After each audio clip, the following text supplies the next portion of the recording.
So our next boar coming in will be on page 27 there in your catalog. We're switching over to Yorkshire time. And you know, I'm not telling you that Yorkshire breeders in the United States of America are always looking at gold rush when they're hunting Yorkshire boars.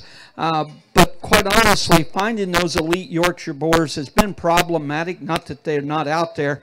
It's just been very hard to find. So we decided here at Gold Rush, we're simply going to go back to the source.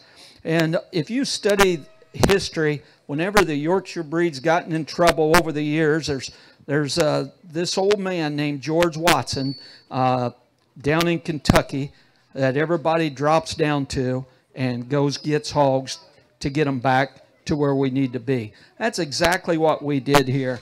So this is a boy that's called Bad Boy.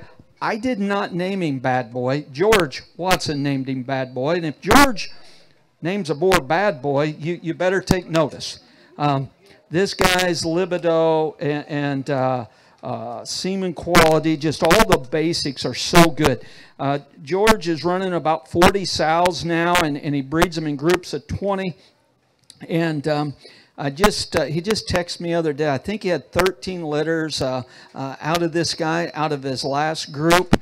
And so we're just honored to have this guy here. So he would read Big Step 26-2. That's not out of Big Step himself. That's a boar. Big Step would be a granddaddy of him. And then back on Badger, Kingpin. So, you know, a boar with a recognizable pedigree name, but, you know, just a really unique individual here. And you know, the one thing when I was going down to George's, I was just hoping that I'd find that boar down there that had the characteristics of what I was looking for with the modern day look.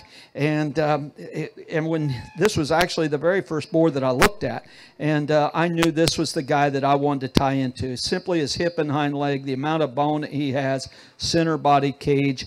You know, I'm not telling you he's for everybody, but if you want to make tremendous Yorkshire hogs, get them back to basics, get them growing, get them thick, get them good looking, get them hip and hind leg, add that bone to them, and try to get rid of some of these soft pasturing problems, ham loin problems, just hogs that just don't proportion right anymore.